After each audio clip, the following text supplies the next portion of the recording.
Hi, it is my unbelievable pleasure to be sitting here in the Arthritis Broadcast Network booth with Dr. Agnes Klein, who is the Senior Medical Advisor in the Biologics Directorate at Health Canada. Agnes is, I hope I can call you Agnes. Yes, We've you known can. each other a long time. Yes. But it is not a sign of disrespect at all. No, that you can call me Agnes. Okay, thank you, Agnes.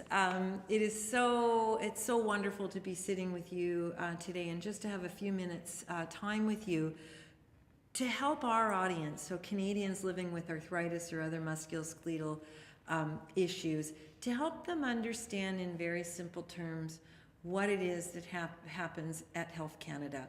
Health Canada is our drug safety and efficacy regulator. I like to think of it as all things drugs related, but other things as well. But I wonder if you can give our audience, Agnes, kind of the Coles notes on what Health Canada's role is in the health of Canadians. Health Canada's role is to ensure that drugs that are prescribed to patients are safe and efficacious. We call them effective because efficacious is after you've used them for years, you know how efficacious they are. And in developing a drug, all you can ascertain is an efficacy, because if you do studies in a population that is selected, it gives you a perspective that needs to be enriched over the lifetime of the drug. And so we watch both the safety over a period of time and the efficacy or the effectiveness at this time. And there is part of not the biologics organization, but the post-market area that looks after the safety, and we look after the effects, the therapeutic effects of the drugs. And between the two of us, we combine to figure out what's the best benefit and risk of a drug. All drugs, unfortunately, have risks, and the more powerful they are, the more potential risks there are.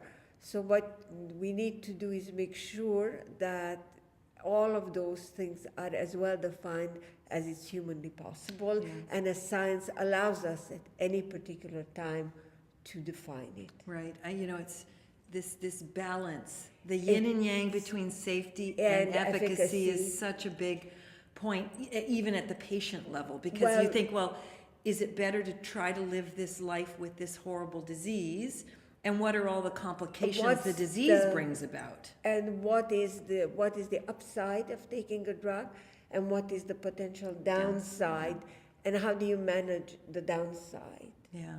So it's a very delicate balance, and it makes it very difficult sometimes to make a decision such that we are happy totally with it.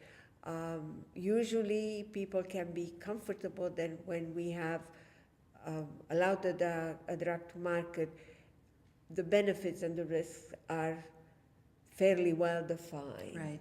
Right. When you think about the changes, because these are technologies, drugs are technologies. Absolutely. When you think about it, Agnes, over the time you've been at Health Canada, it's been a career that's been, marked by so many amazing technologies coming forward and literally across your desk. For you, specific to arthritis, what have you seen that, as a member of the public, you might be able to say, wow, that was really cool? Well, I think the biological drugs that have come about are really, really cool. Yeah. They're really cool because they are able to, for instance, preserve function. And that is one of the elements that we look for. Yeah. Are they able to stop joint destruction? Yeah. And there is always this balance about how do you treat arthritis? Do you start with something that is more common, or do you hit it hard from the start? But that's, of course, every patient's decision in conjunction with their healthcare, with a rheumatologist.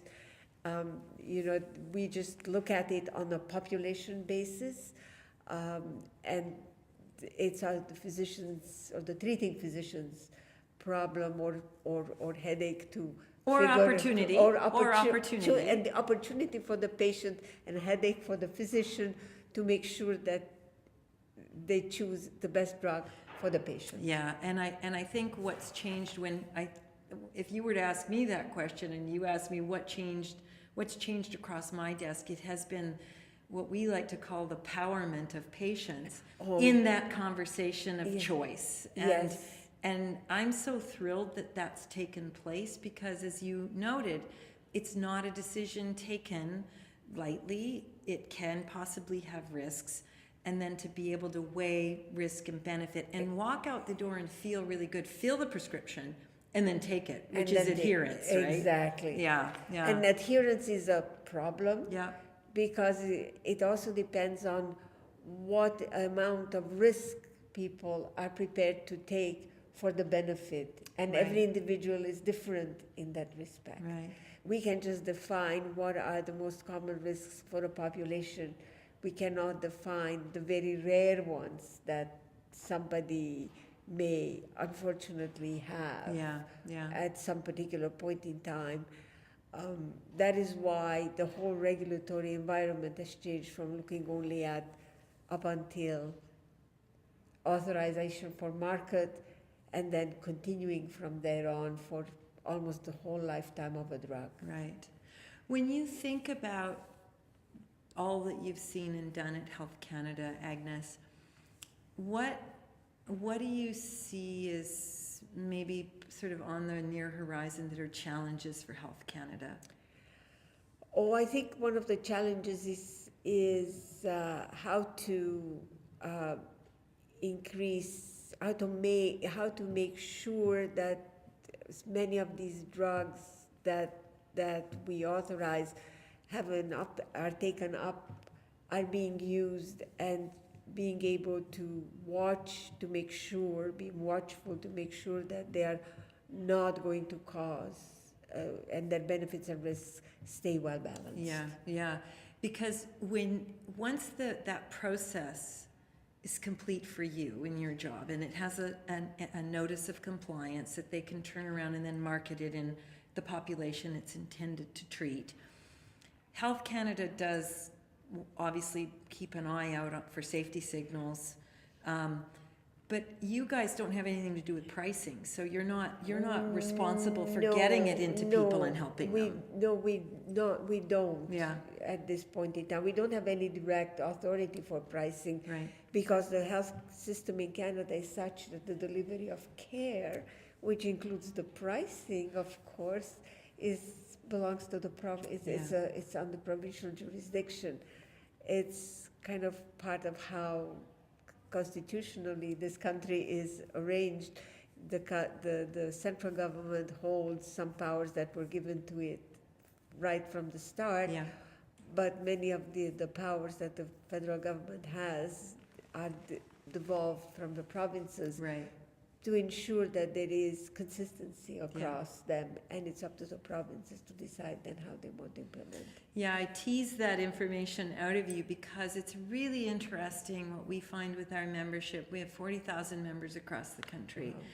And coast to coast, and doing our work in both official languages, and it never fails to surprise me how members of the public actually don't understand that Health Canada doesn't, isn't the pharmacy counter, right? That doesn't have a role in the pricing or any of that aspect. Yeah. So I wanted to tease that out of you so that our audience could hear it. Yeah. So when you think about... So we talk about two challenges, things. yeah. Yeah, so we talk about two things. One of them is being, having a drug authorized, and availability. Availability depends on a variety of factors. Right. Which are not necessarily dependent on the regulatory system. What the regulatory system can assure is that the best science is brought to bear in the approval, and that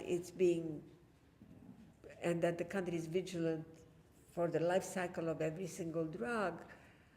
But the regulatory system, the drug regulatory system or systems, don't extend to the other part, which ends up by making it available and to the delivery of care. Right, right. Although there have been some movements in some areas, for instance in Europe, where there have been some, and even in Canada,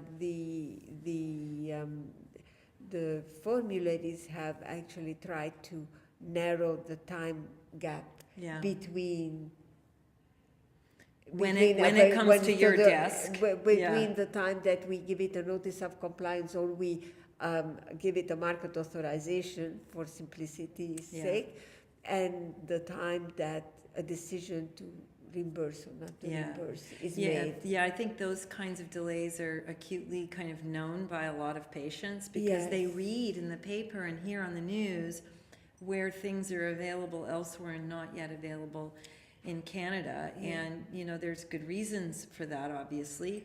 But I think it's always tough knowing there's a technology available and not yet being able to get it because of a process taking one time. thing is having a drug on the market or marketable, but availability is something different.